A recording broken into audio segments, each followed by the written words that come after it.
ದೇವರ ಕೋಣೆಯಲ್ಲಿ ದೇವರಿಗೆ ಸಂಬಂಧಪಟ್ಟ ವಸ್ತುಗಳು ಮಾತ್ರ ಇಡಬೇಕು.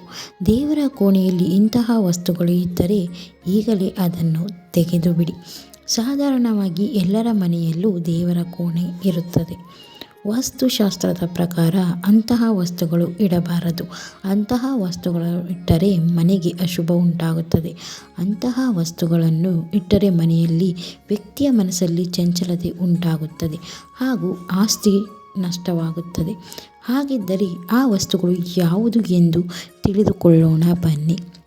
ದೇವರ ಮನೆಯಲ್ಲಿ ಯಾವುದೇ ರೀತಿಯ ಕಬ್ಬಿಣದ ವಸ್ತು, ಚಾಕು, ಕತ್ತರಿ ಇಡಬಾರದು. ಇದರಿಂದ ಮನೆಗೆ ಶನಿಯ ವಕ್ರದೃಷ್ಟಿ ಬೀರುತ್ತದೆ.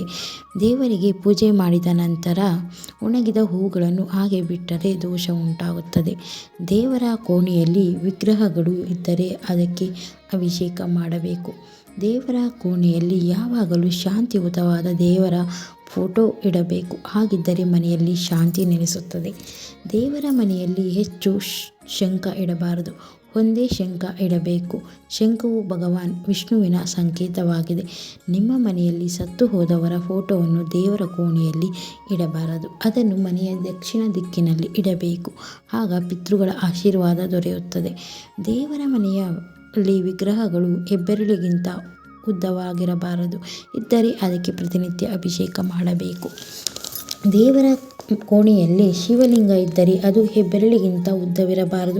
ಇದ್ದರೆ ಅದಕ್ಕೆ ಪೂಜಾ ಸಮಯದಲ್ಲಿ ಪಂಚಾಮೃತ ಅಭಿಷೇಕ ಮಾಡಬೇಕು. ಇಲ್ಲವಾದಲ್ಲಿ ಕನಿಷ್ಠ ಜಲಾಭಿಷೇಕವಾದರೂ ಮಾಡಬೇಕು.